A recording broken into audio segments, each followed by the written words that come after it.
সবাইকে গুড ইভিনিংয়ের আজকের আমাদের খাবার তোড়জোড়টা বেশ ভালোই করে ফেলেছি আমরা দুজন মিলে। এই যে এখানে হচ্ছে চিকেন, মানে হচ্ছে চিকেন কষা করবেন, কষা কষা না মানে রসা রসা চিকেন যেটাকে বলে। আর এইদিকে আবার আমি বানিয়ে ফেলবো হচ্ছে পোলাও। এদিকে মেখে রেখে দিয়েছি, এর মধ্যে দিয়েছি কাজু কিশমিশ আদা বাটা, একটু গরম মশলা, গোটা গরম মশলা আর এলাচ ফাটিয়ে দিয়েছি একটু, আর লবঙ্গ আছে এর মধ্যে, এটাকে মিক্স করে দিয়েছি, ঘিয়ের সঙ্গে মিক্স করে দিয়েছি। আর হচ্ছে এখানে হবে হচ্ছে পকোড়া, আমরা সন্ধ্যাবেলায় আজকে পকোড়া খাবো, ওই জন্য হচ্ছে এখানে পকোড়ার জন্য যা যা আইটেম লাগে তোমরা জানোই, আদা বাটা, রসুন বাটা, জিরে, আর এদিকে হচ্ছে তোমার একটু কর্নফ্লাওয়ার, আর এ আছে কী বলে ওটাকে, ডিম দিয়ে ভেঙে মেখে দিয়েছি। এটা একটু আধ ঘন্টা মতো থাকবে, আর এটাও আধ ঘন্টা মতো থাকবে।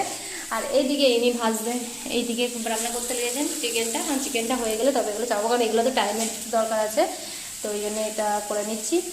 আহা হা হা, চলো আমাদের আজকে রাতের খাবার